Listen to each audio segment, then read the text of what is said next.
자, 이제 우리 증시 투자 전략 같이 고민해 보겠습니다. 오늘 첫 번째 기사입니다. 자, 샘 올트먼 오픈 AI CEO의 AI 버블이라는 발언 이후 투자자들의 불안이 가중되고 있습니다. 시작은 올트만이었지만 실제 기업들의 AI 사업 성과도 기대에 못 미치고 있다라는 MIT 보고서까지 AI 버블론에 힘을 싣고 있는데요. 자, 이 때문에 미국 기술주들의 하락이 지속되고 있습니다. 그러나 이에 반해서 AI 혁명은 거스를 수 없는 대세다라는 반론도 만만치 않은 가운데 이번 논란을 계기로 옥석 가리기가 시작되면서 관련 생태계는 더 건강해질 것이다라는 전망도 나오고 있는데요.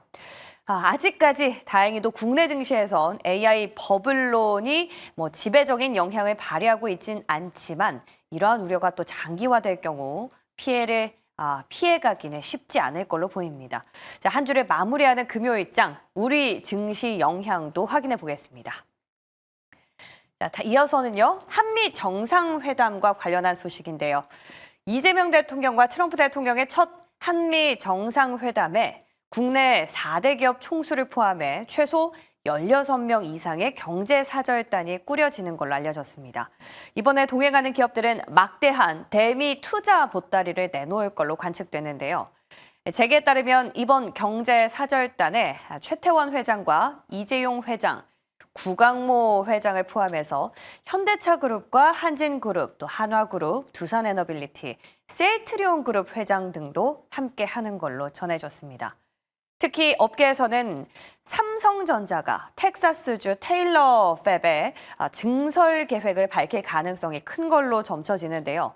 그 밖에 조선이나 자동차 이외에 한진그룹의 우주항공 협력 강화, LS그룹의 전력 사업에 대한 투자 계획 등도 세간의 관심을 받고 있습니다.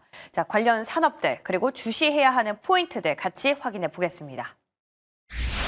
끝으로 빌 게이츠 이사장 어제 우리 이재명 대통령과 함께 또 회담을 가졌는데요. 그 이후에는 또 최태원 회장을 필두로 한 SK그룹 수뇌부와 만나서 에너지와 백신 등 다양한 분야 협력을 논의한 걸로 알려졌습니다.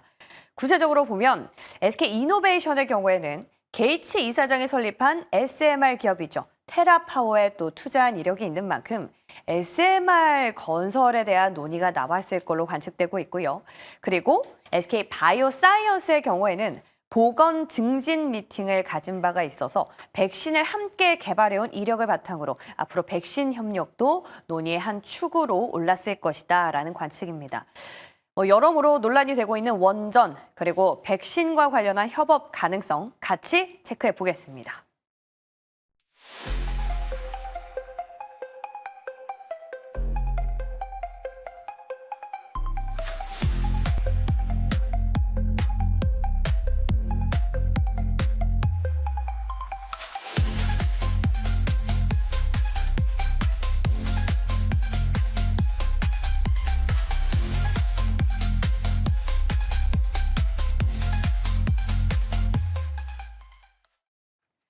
자, 한 주를 마무리하는 금요일 아침입니다. IM증권 이화진 과장, MBN골드 조선일 매니저와 함께하겠습니다. 어서 오세요. 안녕하세요. 네. 우리 과장님 안경 바꾸셨네요. 네, 감사합니다. 잘 어울리십니다. 네. 네. 오늘 장 포인트 바로 열어보겠습니다. 잭슨홀 미팅, 한미 정상회담에 대한 기대감. 진짜 네. 궁금합니다. 그렇습니다. 궁금합니다. 네. 일보를 먼저 들은 다음에 이제 4일 날이죠. 미국 국빈 방문하고 25일 날 정상회담을 할 예정인데 지금 중요한 거는 이제 7월 30일 날 미국이 관세에 관련된 얘기를 발표를 했습니다만 아직 확정되지 않았죠. 그래서 이번 정상회담을 통해서 그동안 한 달 동안에 또 물밑 접촉이 있었는데 여기에 대한 거를 확정을 하고 난 다음에 관세부터 시작을 해서 한미에 관련된 국가 안보도 들어가겠습니다만 가장 중요한 거는 경제적인 상황의 관세인데 이에 대한 내용들이 발표가 될 겁니다. 제가 보기에는 마스가 프로젝트도 시작을 이제 할 거고 거기다가 한미 원전 동맹이 또 계속 얘기가 나왔기 때문에 이러한 지렛대 레버리지를 사용해서 분명히 우리나라의 관세가 다른 국가들에 비해서 좋게 나올 것이다라고 예상을 하고 있고요. 이번 주 이후에 그동안 이제 많은 악재들로 인해서 장이 한 2, 3일 정도 폭락을 잠깐 조정을 했었는데 다음 주부터는 또 우리나라 증시에 기대감이 또 일어날 것 같습니다. 그래서 긍정적으로 좀 보시고 좋은 정상회담 결과 지수가 나오길 바랍니다. 네, 한미 정상회담과 관련해서 어떤 업종을 주시하고 있어야 되는지 잠시 뒤에 세부 전략 짜보도록 하겠습니다. 자, 이에 맞서 우리 이화재인 과장님께서는 네. 잭슨홀 미팅이라고 주셨는데요. 오늘 새벽에 월마트도 그렇고 여러 가지 지표를 보니까 진짜 9월 달에 금리 인하를 안 할 수도 있겠다라는 생각이 조금씩 들고 있어요.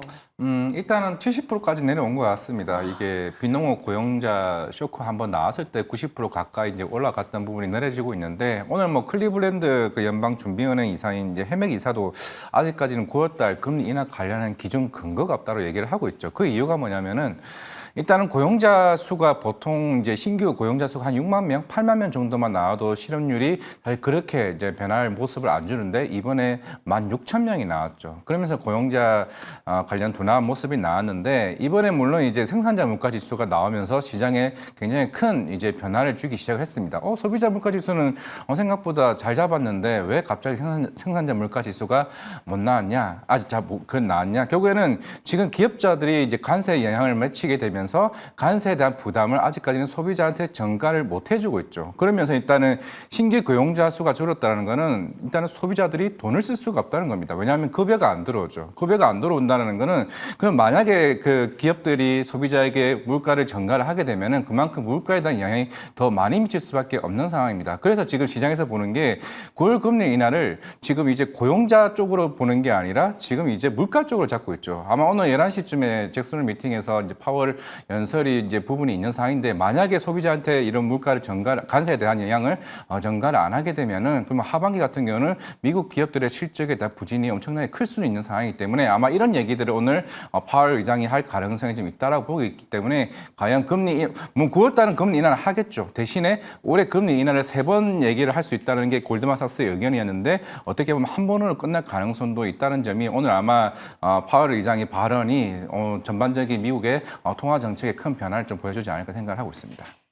오늘 저녁에 파월 의장 발언을 확인하더라도 다음 주에 또 PC도 있고요.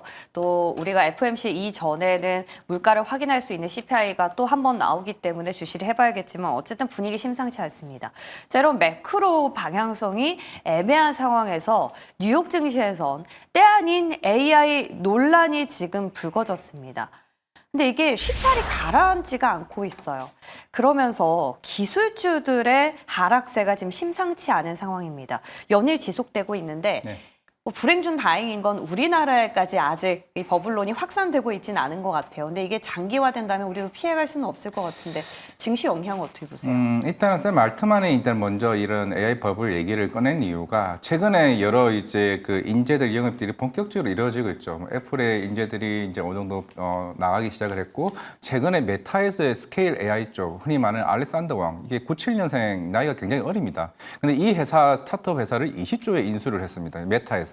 그러니까 그만큼 이제 엄청나게 많은 이제 그런 이제 영입들 스카우트 제 영입들이 하나둘씩 이제 나오다 보니까 샘 알트만 관련해서는 이게 조금 짜증이 날 수도 있는 거죠. 그만큼 이제 메타도 치고 올라오고 있고 이제 중국 쪽에서 딥시크나 이제 바이트댄스나 이제 알리바바와 같은 여러 AI 업체들이 하나둘씩 올라오다 보니까 결국 여기에서 이제 제일 문제가 되는 게 엔비디아 AI치 가격이 올라가는 게 부담이 될 수밖에 없는 상황입니다. 그러면서 지금 메모리 반도체와 관련된 관세 얘기 하나둘씩 나오고 있는 부분인데 물론 이게 결국에는 지금 경쟁이 너무 치열하다 보니까 거기에 대한 부담을 좀 보여주고 있고 뭐 전체적으로 AI 회사들이 얼마만큼 수익을 내냐 그러면서 자기네들은 돈을 많이 번다라고 얘기하고 있죠. 근데 그거를 어느 정도 이제 조금 자제시키기 위한 좀 경계성에 대한 좀 발언이 아닐까 생각을 하고 있습니다. 결국 다음 주에 엔비디아에서 이제 실적 발표를 하게 되면은 내년에 이제 그 루빈 플랫폼과 관련된 생산 뭐 로드맵 이슈가 조금 얘기가 나오게 될 거고 그리고 지금 또 하나 이제 경계를 하고 있는 게 이제 AMD가 본격적으로 치고 올라오기 시작했습니다. 그만큼 이제 이 시장의 독과점 시장에서 이제 본격적인 경쟁 시장으로 올라가게 된다고 했을 때 이제 본격적으로 AI 시장은 좀 구조적 변화가 좀 일어나는 지금 변곡점이 아닌가라고 좀 생각을 하고 있습니다. 그러면 다음 주 실적 발표가 어찌 보면 좀 변곡점이 되겠다라는 분석이었습니다. 자, 그럼 이제 다음 기사 넘어가 보겠습니다. 앞서 저희가 언지를 드렸죠. 한미 정상회담과 관련해서 경제 사절단이 꾸려졌습니다. 우리나라 그룹 총수, 3대 그룹 총수를 포함해서 한 16분 정도가 이재명 대통령과 함께 미국을 찾을 걸로 예정이 돼 있는데요. 먼저 반도체입니다. 일단 삼성전자 이재용 회장의 경우에는 테일러 팹의 추가 증설을 논할 가능성이 크다라고 업계가 보고 있거든요. 이미 애플이나 테슬라랑 수주를 따냈기 때문에 충분히 리즈너블한 선택이 될 수도 있지만 또 예상대로 안 나오면 또 이거는 악재인가 뭐 여러 생각이 듭니다. 어떤 포인트 봐야 될까요? 파운드리 쪽은 삼성전자가 거의 한 5년 전까지만 하더라도 한 8%, 9% 차지하고 있다가 뭐 매번 한 3주 가까이 넘게 이제 파운드리 팹에 대해서 말씀드렸는데 거의 7.7%까지 떨어지면서 거기 떨어진 거를 전부 다 TSMC가 다 갖고 가지 않았습니까? 근데 그거를 보완하기 위해서 준비를 하고 있는데 이미 삼성전자는 2030년까지 370억 달러를 테일러 공장에다가 투자하겠다고 발표를 했고요. 그게 이제 보조금이 한 5조 5천억인데 이제 그 얼마 전부터 계속 악재로 부각이 되고 있는 게 인텔에 한 109억 달러를 투자를 하고 난 다음에 투자한 그러니까 보조금을 주는 거죠. 보조금을 준 금액에 대해서 10% 지분을 달라라는 얘기. 이게 지금 노이즈로 계속되고 있는데 발표한 내용에 그러니까 삼성 같은 경우에도 5조 5천억을 주고 나면 미국 정부에 지분을 달라라는 얘기인데 현재 삼성 이재용 회장이 갖고 있는 삼성전자의 지분이 한 1.68% 정도 돼 있는데 미국이 5조 5천억을 보조금을 주고 난 다음에 갖고 갈 지분이 한 1.5% 됩니다. 그러면은 뭐 거의 삼성 이재용 회장 다음으로 가장 많은 지분을 갖고 있게 되는데 중요한 거는 지금 뭐 테슬라하고 애플발 계약이 얼마 전에 체결이 됐는데 앞으로 그 이외에 미국 빅테크들이 삼성전자와 같이 파운드리 쪽이죠. 그쪽으로 계속해서 계약이 체결될 가능성이 높습니다. 특히나 지금 TSMC에 인텔의 지분을 투자해라라는 얘기가 있었는데 그걸 TSMC 반대를 했죠. 그러면서 다만 미국에는 공장을 짓겠다는 얘기를 했습니다만 조금 약간 미국 정부에서는 TSMC를 약간 견제를 하고 있는 입장인데 하여튼 그런 상황에서는 삼성전자가 반사이익을 볼 수 있다라고 말씀드릴 수 있을 것 같고 SK 하이닉스 같은 경우에도 최태원 회장이 이번에 상공의 대표로 가고 있습니다만 인디애나주 웨스트라에 38억 7천만 달러의 그러니까 후궁정 공장을 짓는데 여기에 대한 반사이익을 우리나라 업체 쪽에서 충분히 받을 수가 있기 때문에 이번 보따리는 사실 이제 산타크로스가 미국에 가서 선물을 주려고 가고 있는 것 같아요. 그래서 굉장히 큰 이슈들 그리고 많은 선물 보따리를 가지고 가서 미국에 이번 25일 정상회담 하기 전에 이제 관련 이슈들이 나오기 시작을 하면 아마 관세 영향도 우리나라의 리스크가 많이 줄지 않을까라고 생각을 하고 있고 삼성전자나 SK 하이닉스도 똑같이 삼성전자는 파운드리 쪽으로 SK 하이닉스는 HBM 쪽으로 더 많은 이익을 볼 수 있는 그런 여력이 생긴다라고 보고 있기 때문에 삼성전자 추가 증설 굉장히 긍정적이고 SK 하이닉스의 HBM 사업도 잘 되리라 믿습니다. 네, 일단 시장 파이가 전체적으로 커진다라는 점에서 긍정적이다라는 의견은 변함이 없으십니다. 자, 그리고 조선도 궁금한데요. 한화 쪽에서도 수장이 출동을 합니다. 마스카 협력의 구체적인 계획이 제시될 거라는 관측인데 우리가 뭐 LNG라는 키워드도 있고요. MRO도 있고 여러 가지 포인트 중에서 핵심 어떻게 잡아봐야 될까요? 결국에는 이제 조선 섹터 같은 경우는 이제 그동안 이제 얘기가 올라왔던 이제 미국과 이제 한국 간의 이제 조선 협력들은 계속 이제 꾸준히 올라왔었죠. 이제 시장에서는 이제 추가적인 모멘텀이 좀 중요할 걸로 보이고 있습니다. 물론 이제 최근에 이번 주 월요일이었죠. 삼성중공업이 한 2조 가까이였나요? 그때 이제 수주 공급 계약을 이제 맺었고 그러면서 이제 주가가 사실 조금은 약한 모습을 보여왔습니다. 그만큼 이제 시장은 조선 섹터에 대한 물론 기대감은 계속 남아는 있습니다. 일본 마스가 프로젝트도 마찬가지고 미국에서 조만간 이제 LNGC 쪽에 대한 수주 모멘텀 물론 하반기 20조 정도는 얘기는 하고는 있긴 하지만은 지금 이제 전반적인 관세 협상이나 이런 마스가 프로젝트나 이제 한미 정상회담이 어느 정도 마무리가 되게 되면서 이게 현실화되는 모습을 보여줘야 전 주가가 반등을 크게 올라올 수 있다는 생각을 하고 있습니다. 그런 측면에서 이번 협상과 그 이후에 대한 모멘텀이 좀 부각되지 않을까 생각을 하고 있고 물론 이번에 삼성중공업이 이제 수주 맺으면서 시장에서 얘기하는 게 그거죠. 28년 이후에 그 슬롯을 채울 수 있는 물량들이 얼마만큼 나올 수 있을 거고 우리가 애초에 우리가 2년 전에 처음 이제 그 카타르발 한 100척이었죠. 그거를 대략 하나오션이랑 이제 현대중공업이랑 삼성중공업이 대략 한 30척씩 이제 나눴습니다. 그게 이제 올해부터 본격적으로 실적으로 반영이 될 거고 그때부터는 이제 우리가 얘기를 한 게 26년, 27년 이후에 실적은 어떻게 할 건데 그게 이제 하나둘씩 이제 쌓여가는 이제 과정이라고 좀 생각을 하고 있습니다. 왜냐하면은 지금 신조상가 지수가 186이죠. 그 189에 신고가를 찍고 난 이후에 계속 이제 이 박스권을 계속 유지하고 있는 상황인데 과연 신조상가를 끌어올릴 수 있을 만한 모멘텀이 일단 한 번은 나와야 될 것 같고 그러면 28년 이후의 물량들을 빠르게 채워나가는 구조가 나와줘야 여기에서 이제 밸류에이션 릴레이팅이 좀 나올 가능성이 좀 있다고 생각하고 있습니다. 어제 사실은 한미 정상회담 기대감을 조선주의 경우에는 미리 받은 것 같아요. 뭐 네. 물론 계속 상승은 하고 있었지만 그러면은 과장님께서는 오히려 한미 정상회담 이후에 수주가 좀 구체화됐을 때 접근을 다시 생각해 보는 게 낫다라는 의견일까요? 지금 대다수의 지금 조선 섹터를 담당하시는 분들도 마찬가지긴 하겠지만은 분명히 일단 모멘텀이 여기까지 올라왔습니다. 아마 지금 이번 삼성중공업이 주가가 이번에 별로 그게 처음 공급계약에 맺었을 때 2, 3%밖에 오르지 못했죠. 네. 그만큼 지금 시장은 지금 조선 섹터의 고민은 그겁니다. 지금 호재는 굉장히 둔감한데 굉장히 악재에 민감하죠. 그런다고 해서 이게 안 좋다는 의미는 아닙니다. 그만큼 시장은 그래 이제 그 미국과 관련해서 LNG 언제 정도 수주가 나오느냐. 그러면 일본을 얼마 줄 거고 한국은 얼마 줄 거냐. 이게 결국 밸류에이션에 따라서 향후에 우리가 슬롯을 얼마만큼 채울 수 있고 그럼 실적에 대한 기대치를 우리가 반영을 하죠. 보통 우리가 이제 그 인도량 건조 기간을 대략 2.5년에서 3년을 보고 있습니다. 그러면 30년 동안의 모습들 원래 애초에 조선에너지 고민을 했던 거는 26년이 되면 어떤 이슈가 나오게 되면 중국에 있는 조선사들 같은 경우도 LNG 선을 본격적으로 인도를 하게 됩니다. 그러면 과연 중국 조선사들이 LNG 선 만들 수 있냐? 그러면 이래들이 나중에 LNG 선 얼마만큼 가져갈 수 있느냐? 이것도 어느 정도 고민을 해볼 필요가 있기 때문에 그것도 한번 체크를 해볼 필요는 있다 말씀드리겠습니다. 그러니까 좋긴 한데 돌다리를 좀 두드려 보면서 가자라는 의견이셨던 것 같아요. 자, 자동차는 볼거리가 있을까요? 이미 투자 협력 카드를 다 꺼내든 현대차 그룹 아니겠습니까?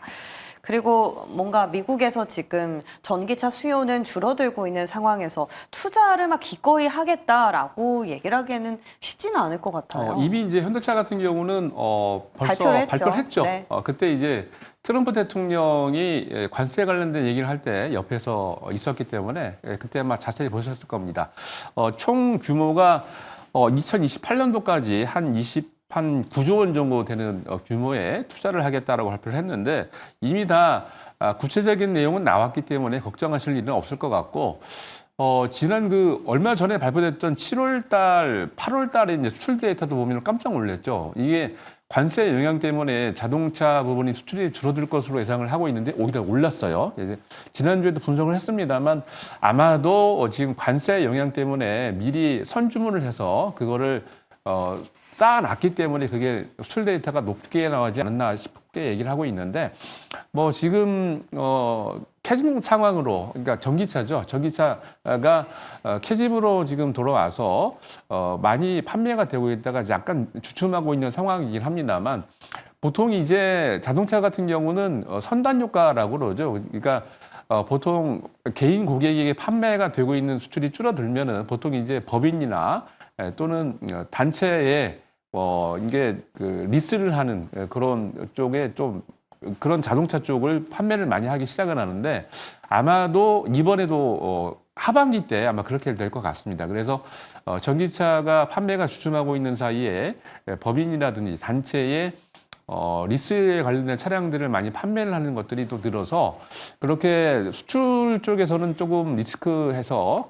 감소가 약간 예상되긴 합니다만 판매법인 쪽으로 리스 차량들이 늘어난다면 오히려 수출 매출과 뭡니까 매출과 영업이익 같은 경우는 걱정하지 않아도 되지 않겠나라고 싶습니다. 그래서 뭐 더 꺼내야 될 카드는 없지만 오히려 매출 영업 쪽에는 반사이익을 볼 수 있는 여력이 있기 때문에 현대차는 지금도 관심 여력이다라고 보여집니다. 이번에 GM이나 포드 같은 미국의 완성차 업체들과 뭔가 협력할 가능성을 언급할 수도 있겠다라는 생각이 듭니다. 여기서 좀 돌파구를 찾고 있는 현대차였고요. 자, 배터리는 어떻습니까? 지금 뭐 캐즘이 전혀 회복될 기미를 보이지 않아서 이쪽도 뭐 쉽게 투자를 언급하기는 쉽지가 않아 보여요. 이제 우리나라 이제 2차 전지 쪽은 이제 한쪽으로 이제 전기차에 이제 국한된다는 모습이라기보다는 그만큼 이제 ESS나 이제 2차 전지 쪽으로 이제 뭐 로보틱스 쪽으로도 이제 2차 전지를 쓰일 가능성이 있고 이제 제품군에 대한 확장성으로 이제 조금 포인트를 좀 맞추는 게 좀 맞지 않을까라는 생각을 하고 있습니다. 물론 이제 최근에 뭐 탄산 리튬 가격도 굉장히 빠른 속도로 올라오고 있죠. 톤당 거의 한 9만 이안까지 그 근처까지 지금 올라왔습니다. 그럼 양극재 같은 경우는 3분기부터 본격적으로 이제 매출로 이제 반영이 되게 될 거고, 물론 이제 대표적으로 LNF가 2분기 때 대략 한 1,500억 정도 이제 적자가 나오기는 했었지만은 이제 3분기 때부터는 적자폭이 본격적으로 이제 축소되는 이제 모습으로 나오겠죠. 나노 신소재도 이번에 예상치보다 잘 나왔었고, LG엔서도 마찬가지고, 결국에는 당분간 전기차 업황이 좀 지연되는 모습, 물론 이제 9월 말쯤에 트럼프 대통령이 IRA 관련된 조기 폐지와 관련된 서명을 할 것으로 보이고는 있습니다. 물론 그런 부분은 업황 지연 모습은 되고는 있긴 하겠지만은 결국에는 그 시간을 결국에는 이제 ESS 이제 테슬라가 ESS 이제 LFP로 이제 전략을 이제 선회하는 모습을 좀 보여줄 것으로 보고 있기 때문에 일단 당분간은 시간을 벌었고 결국에는 중국 공급 개혁안이 본격적으로 나오게 되면은 2차 전지는 적어도 3, 4분기 때는 좀 트레이딩 구간으로 충분히 엮일 수는 있다고 좀 생각하고 있습니다. 네, 좋습니다. 자, 이렇게 해서 한미 정상회담과 관련해서 우리가 어떤 먹거리를 주시해봐야 되는지 정리를 해봤고요. 이제 마지막 섹터, 이쪽으로 한번 가보겠습니다. 자, 빌 게이츠 이사장과 SK 수뇌부가 어제 저녁 늦게 회동한 결과가 있었습니다. 단독 기사긴 한데요. 백신 그리고 SMR 관련해서 협력이 있었을 것이다 라는 관측입니다. 일단 SMR 원전 같은 경우에는 잠시 뒤에 섹터 점검 때 좀 다뤄보도록 하고요. 백신과 관련해서 뭐 생각해볼 거리가 있습니까? 바이오사이언스랑 직접 미팅이 있었다고 하더라고요. 네, 일단은 뭐 SK 바이오사이언스 결국은 이제 빌 게이츠 이제 게이츠 재단에서도 이제 백신과 관련된 이제 글로벌 이제 백신 관련 이제 뭐 그런 증진에 대한 뭐 노력들을 계속 꾸준히 좀 해왔었기 때문에 물론 이제 SK 바이오사이언스가 SK 케미칼이나 SK 바이오팜이나 여러 가지 이제 좀 계열사를 좀 거느리고 좀 있는 상황이긴 합니다만은 아마 제가 봤을 때는 이 백신과 관련해서 이제 주가적인 측면에는 큰 영향을 좀 받지는 못할 겁니다. 그런다고 해서 이제 빌 게이츠 재단에서 SK 바이오사이언스에게 얼마만큼 뭐 투자를 하겠다 이런 이슈는 제가 봤을 때 안 나올 것 같고 향후에 내가 이런 미래 비전을 가지고 있으니까 같이 함께 뭐 협력하자, 뭐 도와가자, 뭐 이런 식으로 어느 정도 마무리될 가능성이 좀 있다라고 보고 있기 때문에 보통 이제 백신 관련주들은 우리가 이제 워낙 이제 코로나 이제 관련주 때 실적이 그때 이제 엄청나게 많이 올라왔었지 그 이후에 대한 모멘텀은 어느 정도 단기적인 흐름만 좀 보여왔었기 때문에 그런 주가적인 측면에서는 사실 크게 제가 봤을 때 기대할 건 별로 없을 것 같다 생각을 하고 있습니다. 네, 주가에 미친 영향은 조금 제한적일 것이다라는 분석이었습니다. 네, 좋습니다. 이렇게 해서 이제 저희가 섹터 점검으로 들어가 볼 텐데요. 첫 번째 섹터는 원전과 석유화학입니다. 석화주는 좀 정리가 필요해서요. 정부가 석화업계에 연말까지 사업을 재편하라라고 주문을 하면서 정유 쪽이랑 석화 쪽이랑 수직적 통합 가능성이 거론되고 있습니다. 근데 시장 반응을 보니까 석화 쪽이 긍정적일 것이다라고 지금 무게를 싣는 것 같은데 이거 뭐 구체적으로 따져봤을 때 어떤 쪽이 수혜라고 볼 수 있나요? 석유화학 쪽이 저도 이제 그쪽에 좀 배팅을 하고 있는데요.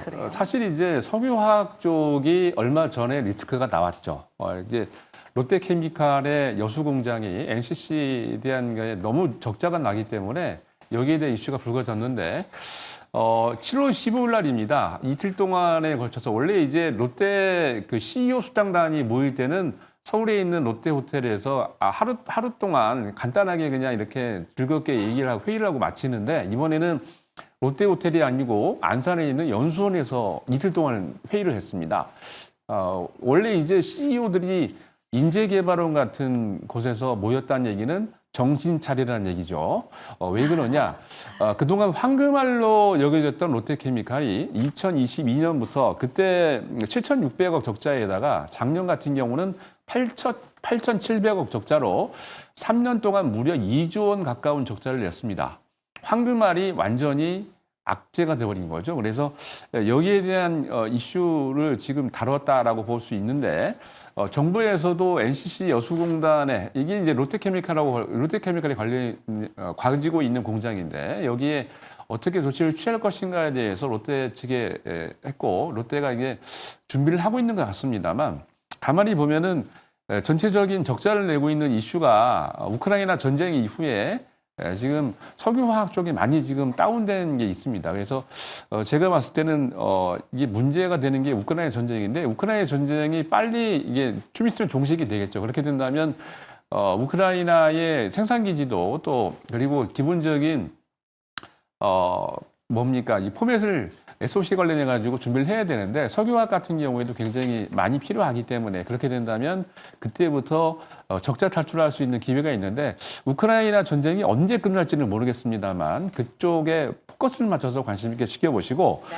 금년 같은 경우는 NCC 쪽에 적자를 내고 있습니다만 나프타 정제 관련해서는 금년 1월 달부터 약간 턴어라운드 하고 있습니다. 그동안 2, 3년 동안 이 NCC 쪽에 굉장히 이제 안 좋았던 이유가 보통 이제 생산원가에서 원료로 수입하고 있는 걸 빼면 이게 이제 요거를 이제 스프레드 거래라고 그러는데 이거 금액이 줄어들어야 되는데 이게 안 줄어들기 때문에 여기에 대한 적자를 계속 누적해오고 있었는데 올해 한 2분기 때부터는 NCC 관련해서는 조금 적자에서 턴어라운드를 하고 있습니다. 그래서 이게 해결이 된다면 아까 말씀드린 우크라이나 전쟁하고 NCC 쪽에 해결이 된다면 석화 관련된 기업들도 굉장히 좋다라고 보고 있고 특히나 롯데케미칼이 지금 악재가 제일 많기 때문에 그 종목을 유심히 보시기 바랍니다. 네, 석화주 보시는 분들은 롯데케미칼로 압축해 보시기 바랄게요. 자, 그리고 원전도 빠르게 살펴봅니다. 원전주도 크게 두 가지 포인트가 있었어요. 첫 번째, 미국 정부가 우리랑 협력이 잘 되면 불공정 계약을 조금 수정해 볼 의향이 있다라는 단독 기사가 나 있었고요. 두 번째는 이거랑 별개로 우라늄과 관련해서 이번 한미 회담에서 원전 협정을 개정할 수도 있다라는 어떤 언론의 관측이 있었습니다. 어쨌든 지금 되돌리고는 있는데 어떻습니까, 원전? 미국이든 한국이든 제가 봤을 때 결국 누가 갑이냐 뭐 이거 차이가 아닌가 생각을 하고 있는데 어차피 미국은 지금 당장에 원전을 시공할 수 있는 능력은 안 되는 거죠. 물론 최근에 물론 이슈가 나오긴 했습니다만은 이게 애초에 이제 1월달 그 MOU 이제 협력을 맺고 난 이후에 사실 어느 정도 얘기가 나오기도 했었습니다. 원래 유럽 같은 경우는 이제 미국이 어느 정도 그거를 이제 원전 입찰을 이제 진행을 한다라고 얘기를 했고 이제 한국 같은 경우는 중동이나 이제 아시아 지역 쪽으로 이제 확대한다고 얘기를 했죠. 물론 이제 지금 우리가 바라카 원전 때도 실제적으로 20조 계약에서 대략 한 원전 4개와 관련해서 한 1조 8천억 정도는 애초에 로열티를 주고도 있었습니다. 그러면서 이번에 뭐 얘기가 나오기는 했었지만은 물론 이게 독소 조항 이제 앵커님 얘기하셨던 것처럼 과연 그 독소 조항을 어느 정도 변경할지 여부가 좀 굉장히 중요한 키포인트라 좀 생각을 하고 있는 상황인데 최근에 구글에서도 마찬가지고 지금 빅테크 업체들 물론 이제 샘 알트만이 아까 얘기했던 것처럼 AI 버블을 얘기는 하고 있지만은 여러 지금 빅테크 업체들은 결국에 향후에 2030년 이후의 에너지 확보를 위해서 데이터 센터에 대한 그런 이제 원전 관련 이제 SMR 원전에 대한 확보를 위해서 계속 꾸준하게 지금 투자를 하고 있는 모습입니다. 그러면서 이제 최근에 오클러도 마찬가지고 아까 빌 게이츠 얘기했던 뭐 테라파워나 엑스에너지와 같은 두쿠 에너지 같은 SMR 원전들이 계속 시장에서 이제 부과를 받을 수밖에 없는 거고 두산 에너빌리티도 마찬가지고 BHI도 웨스팅하우스에도 항상 그동안 이제 주기기와 보조기기를 납품을 계속 해왔던 이력이 있는 좀 상황이기 때문에 우리가 원전을 투자했을 때는 그래요. 한수원이 추후에 로열티를 많이 지급한다 하더라도 두산 에너빌리티와 BHI는 결국 웨스팅하우스나 이제 한수원 쪽에 계속 꾸준히 이제 기기를 납품을 해왔었기 때문에 오히려 거기에 대한 펀더멘탈 같은 미스는 생각보다 그렇게 크지는 않다라고 좀 말씀을 드리겠습니다. 계약 주체가 아니라 공급 업체이기 때문에 수혜는 계속되고 있다라는 긍정적인 의견은 지속됩니다. 자, 다음 섹터 넘어가 볼 텐데요. 이번엔 방산과 화장품입니다. 방산이 오랜만에 반등이 들어왔는데 막 굉장한 반등이 아니라서 약간 찝찝해서 한번 더블 체크하고 갑니다. 투자 의견 긍정적으로 주셨네요. 아직도 긍정적으로 보고 있고요. 대표적인 종목이 이제 하나 에어로스페이스인데 금년에 지금 현재까지 수주상 고액을 보면은 전체 우리나라 K방산이 한 100조 원 정도 하고 있는데 하나 에어로스페이스가 31조 원이 좀 넘는 이제, 수주 잔액을 갖고 있습니다. 30%가 넘는 거죠. 그리고 특히 이제 하반기 때가 특히 4분기 때가 원래 피크입니다. 계약 체결하는데 왜냐하면 모든 국가들이 계속 그 계약을 미루고 있다가 계속 이제 몇 개의 비딩하고 있는 업체들을 비교를 하고 있는 거죠. 그렇게 하고 있다가 4분기 때 결정을 하지 않으면 국방비가 이제 끝나는 거기 때문에 이연돼서 하는 게 아니고 국방비가 이제 소모되는 거기 때문에 4분기가 끝나기 전에 계약 체결이 이루어집니다. 그래서 뭐 중동이라든지 유럽 쪽에 가시적으로 지금 이 계약 체결하기 위한 수주 파이프라인이 구축이 되어 있는 상태고 3분기 넘어서 4분기 때부터 계속 이어지고 거기다가 4분기 때에도 그동안 이제 계약 체결했던 것들이 다 이제 인도를 하기 때문에 인도하고 난 다음에 마지막 남은 금액까지 들어오면 매출이 잡히는 거죠. 그래서 3분기보다 4분기가 더 좋기 때문에 방산주들은 좀 중기적으로 4분기 때까지 보시면 좋을 것 같습니다. 성수기를 노리고 하나 에어로스페이스 좀 긴 호흡으로 보겠습니다. 끝으로 화장품인데요. 실적에 대한 실망감을 딛고 반등이 본격적으로 시작된 겁니까? 결국에는 일단은 물론 이제 반등 이번에 어제 조금 반등이 강하게 좀 나오긴 했죠. 일단은 3분기에 대한 실적을 이제 고민을 해볼 시기이기도 합니다. 이제 본격적으로 관세가 이제 반영될 이제 시즌이기도 하고 물론 이제 2분기 실적 미스들이 워낙 대다수 나오다 보니까 오히려 3분기에 대한 기대감이 오히려 눈높이가 생각보다 많이 낮춰질 가능성이 있기 때문에 그럼 실적에 대한 서프에 대한 기대감이 올라갈 수는 좀 있다라고 생각하고 있습니다. 보통 3분기 같은 경우는 우리가 이제 4분기에 이제 강군제가 있죠. 그리고 이제 블랙 프라이데이가 있습니다. 그러면 3분기에 북미 쪽과 같은 이제 물량들을 먼저 이제 선적할 가능성이 충분히 있는 좀 시즌이기 때문에 오히려 2분기 때보다는 3분기 때 실적 기대감이 굉장히 좀 높아질 수 있다라고 좀 보이고는 있습니다. 물론 이제 APR 같은 경우가 워낙 이제 압도적으로 메디키브가 이제 아마존 쪽에 대한 물량 데이터가 계속 꾸준히 좀 올라가고 있기 때문에 독보적으로 이 시장을 이끌어가게 될 거고 물론 대형 화장품 같은 경우는 물론 이제 아모레퍼시픽이 대표적으로 중국 쪽에 대한 실적들이 본격적으로 개선되는 이제 시즌이긴 하지만은 워낙 이제 인디 브랜드들이 본격적으로 치고 올라가고 있고 최근에 실리콘투가 유럽 쪽으로 올라가고 있긴 하지만은 북미 쪽에 대한 물론 애초에 지금 유통 플랫폼과 같은 코스트코나 이제 울타뷰티와 같은 이 회사들이 본격적으로 이게 확대되는 구간이 있는 상황이기 때문에 거기에 대한 성장세가 작년만큼은 조금 아쉬운 부분이 있는 상황입니다. 결국에는 화장품도 종목별 차별화가 좀 이루어질 수 있는데 뭐 달바 글로벌이나 뭐 APR이나 이런 쪽으로 좀 집중할 필요는 있다고 생각하고 있습니다. APR은 애널리스트도 여전히 탑픽으로 꼽고 있더라고요. 한번 참고해 보시기 바라고요. 이제 마지막 종목 공개 들어가 보겠습니다. ABL 바이오, 대우건설. 와, 대우건설은 어제 기관이랑 외국인이 한 방에 쏘아 올리더라고요. 그렇죠. 한 방에 쏘아 올렸죠. 이유가 있습니다. 원래 이제 대우건설 같은 경우는 이라크에 있던 그 알포 신항만을 이제 수주를 하고 난 다음에 계속 중동에서 지금 계약건들이 이어지고 있습니다. 그래서 중동발 수주 관련된 이슈 관심 있게 지켜보시고요. 대우건설 같은 경우는 침매터널 관련된 특허를 또 갖고 있는데 독보적입니다. 침매터널 같은 경우는 쉽게 얘기해서 수중터널을 얘기를 하는 건데 바다에다가 여러분 터널을 뚫을 때 어떻게 하냐면 먼저 싣고 간 다음에 연결될 부위에다가 떨어뜨려 가지고 바다에 수중 내에서 연결을 하고 난 다음에 그 위에다가 흙을 쌓아서 이제 도로를 만드는 건데 전 세계적으로 대우건설이 그 기술이 독보적입니다. 거기다가 가장 중요한 거는 원전 관련해가지고는 여러분들 현대건설만 알고 계시는데 대우건설도 원전 관련된 독보적인 기술력을 갖고 있습니다. 그래서 어제 기관과 외국인이 쌍끌이 매수를 했던 이유가 바로 대우건설의 앞으로 다가올 원전 관련된 계약권 때문에 지금 매수한 거기 때문에 대우건설 제가 보기에 지금 바닥이라고 보고 있고요. 보통 요즘은 매집을 할 때 기관 외국인들이 쌍끌이 매집을 하면서 급등이 나옵니다. 근데 거기에 대해서 1차적으로 단기 급등 이후에 조정 들어올 것이다라고 하는데 조정 들어오면 굉장히 좋은 자리이기 때문에 대유건설 지금부터 관심 있게 지켜보시기 바랍니다. 좋습니다. 자, 그리고 ABL 바이오는요, 과장님, 좋은 건 알겠는데 금리 인하에 대한 기대감이 만약에 좀 멀어진다면 바이오 센티의 영향으로 조금 눌릴 수도 있지 않을까라는 걱정이 좀 생겨요. 결국에는 지금 제약바이오 섹터들이 물론 이제 금리 인하 영향들을 최근에 좀 많이 받기도 했지만은 좀 개별 모멘텀으로 부각될 가능성이 좀 있다고 생각하고 있습니다. 물론 자막에 나왔던 것처럼 지금 산오피와 이제 임상 1상은 마무리가 됐죠. 마무리됐고 지금 산오피에서 이제 최종 이제 임상 1상 결과 보고서를 준비 중에 있습니다. 이게 정말 굉장히 좀 중요하다라고 보이고 있고 왜냐하면은 전임상 때는 우리가 원숭이나 이런 동물 실험을 해왔었고 임상 1상은 사람을 대상으로 이제 그 실험을 한 거기 때문에 왜냐하면 그동안 화이자나 다인 같은 회사들도 임상 1상 때 대부분 실패를 했습니다. 그 이유가 뭐냐면 독성 이슈죠. 독성 이슈가 부작용으로 나오게 되면서 이제 실패를 했는데 만약에 이번에 임상 1상이 통과하게 되면은 물론 ABA 바이오가 700억 마일스톤 받는 거 물론 이것도 중요하죠. 제일 중요한 거는 이 시장에서 선두주자를 가고 있다는 게 제일 중요합니다. 그만큼 이중항체와 관련된 뇌질환 쪽 이게 파킨슨 치료제 임상 1상 결과 보고서기 때문에 이게 만약에 임상 1상이 잘 나온다 그러면 새로운 추가 기술 이전을 할 때